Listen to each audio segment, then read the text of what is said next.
د دې خبرو کولو نه پس عیسی خپلو مریدانو نه مخکې یروشلم ته روان و.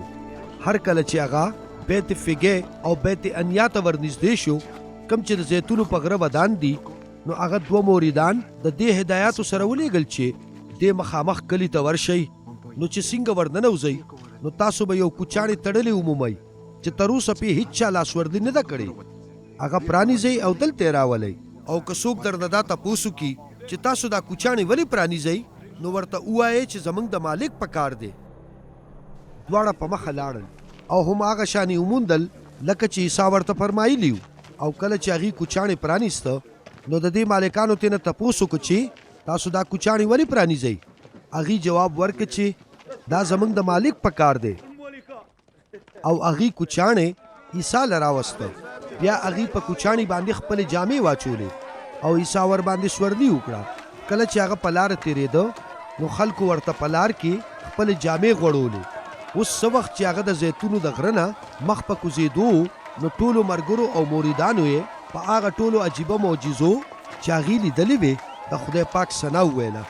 مبارک دی هغه راتلونکي بادشاه چې د مالک خدای په نامه راځي. سلامتی دی وي په اسمان کې او جلال دی وي په اوچت اسمان کې. ځینو فریسیانو په دې ګڼه کې عیسی ته وویل، استاذه خپلو مریدانو ته ووایه چې غلي شي. عیسی جواب ورکړ، زه تاسو ته وایم که چېرې هغې غلې پاتې شي نو کاڼي بوټي به په چغو سر شي. هر کله چې هغه نږدې راغلو ښار یې ولیدلو نو هغه په دې باندې وژړل او ویې فرمایل که چېرې نن ورځ تا ته دا معلومه وي چې کومه د خیر لاره ده، خو نه، دا ستا د نظر نه پټه ده.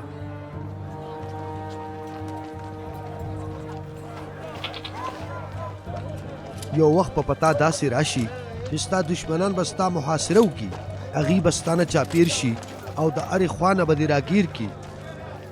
نو تاسو به سره د خپلو بچو یو ځای په ځمکه راګزار کړي او ستا یو کاڼی به هم د بل کاڼي د پاسه پرې نه دي، ځکه چې تاسو د خدای د خلاصون هغه مقرر وخت ونه پیژندلو. عیسی بیا د خدای کور ته ورننوتو او هغه ټول خلک چې د خدای په کور کې سوداګري کوله وشړل.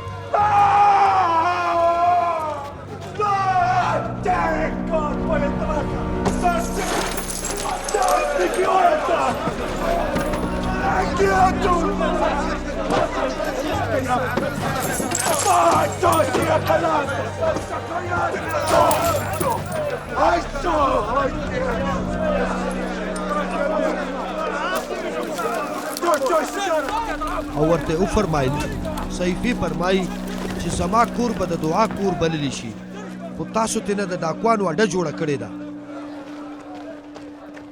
د خدای په کور کې به هره ورځ عیسی تعلیم ورکولو او مشران امامان او د شرع عالمان د ده د وجلو په تلاش کې چې د ولسي مشرانو مرسته هم ورسره وه، خو هغې په دې کې بېوسه و ځکه چې د خلکو د عیسی په خبرو یقین و